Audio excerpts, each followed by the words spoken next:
E aí pessoal, tudo certo? Vamos para mais uma dica aí, né? Hoje sobre o uso do nenhum junto e o uso do nenhum separado, né? Já adianto para vocês que não se trata de estar correto gramaticalmente ou incorreto gramaticalmente. Se trata aqui de qual é mais coerente na frase. Então é uma questão de sentido, tá? Está no campo mais da semântica, da interpretação, tá? A gente precisa analisar, estar com os olhos atentos e analisar qual opção será mais adequada em cada frase.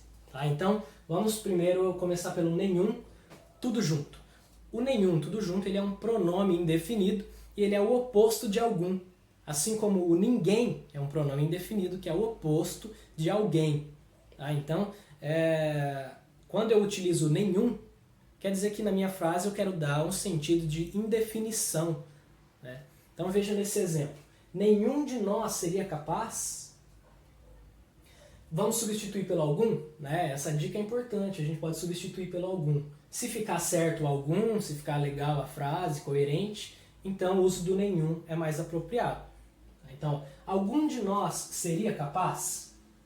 Ficou legal, né? Será que algum de nós seria capaz? Já que estamos no campo da indefinição, vamos tentar outro pronome indefinido. Ninguém de nós seria capaz? Será que ninguém seria capaz de realizar essa tarefa? Então, essa frase parece que está construída no sentido da indefinição. Né? Ele não quer focar em quantas pessoas serão capazes ou não serão capazes. Ele quer focar na indefinição mesmo. Então, por isso, o uso mais adequado é o nenhum. Mas poderia usar o nenhum? Poderia, não estaria errado gramaticalmente falando. Mas é mais coerente eu utilizar o nenhum tudo junto, tá bom? Por causa do sentido que eu tenho nessa minha frase. Já o nenhum separado, eu tenho aqui duas palavras. O nem é um advérbio de negação, assim como não, jamais, nunca, né? É um advérbio.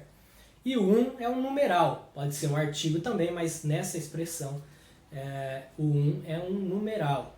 Né? Então, já que é um numeral, eu sei que o nenhum separado está mais relacionado a números, quando eu quero dar ênfase em números, em quantidades. Tá? Então, o que é relacionado a números e quantidade? Tempo, medidas, certo? Vamos para um exemplo aqui. Não demorou nem um minuto. Então, nesse caso aqui, o nenhum, para ele casar, eu posso acrescentar algumas palavras para me ajudar nesse sentido. Não demorou nem mesmo um minuto, ou não demorou nem um minuto sequer. Tá? Então, o mesmo e o sequer nos ajuda a colocar o nenhum. Ele encaixa nessas duas palavras aí. Então ela foi pegar um copo d'água na cozinha e não demorou nem mesmo um minuto, nem um único minuto. Então eu estou focando aqui no tempo, no número, nem um minuto. Então se trata mais de eu analisar cada frase e perceber, será que o sentido dela está focado na indefinição ou está focado na quantidade, nos números. Né?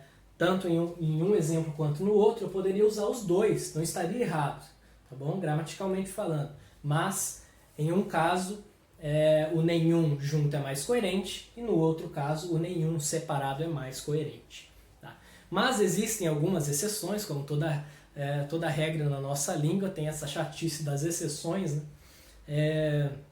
Existem algumas possibilidades, algumas orações em que não será possível colocar ou nenhum junto ou nenhum separado. Tá? Vou pensar no exemplo. Nas próximas férias, não lerei nenhum, nem 2 livros. Eu lerei 5 livros. Nesse caso eu preciso usar o nenhum separado. Por quê? Porque eu estou focando nos números para descartá-los. Nenhum livro, nem 2 livros. Eu lerei 5 livros. Se eu usasse o nenhum, tudo junto, ia aparecer um maluco falando. Nessas férias não lerei nenhum livro, lerei 5 livros. Então, primeiro eu falei que eu não vou ler nada, nenhum livro, depois eu falei que eu vou ler 5. Né? Então, nesse caso sim está errado o uso do nenhum, tudo junto. O nenhum separado é o mais adequado porque eu estarei focando nos números para descartar. Nenhum, nem 2, nem 3, nem 4. Eu lerei 5 livros. Então, quanto ao uso do nenhum, junto e separado, a gente precisa sempre estar com os olhos atentos para perceber qual opção é mais coerente para aquela frase ou até mesmo se algum não será possível ser encaixado. Pense no sentido, será que é indefinição ou será que eu quero focar mais no número, na quantidade? Então precisamos estar sempre atentos aí para empregar o nenhum, certo? É mais ou menos por aí. Valeu!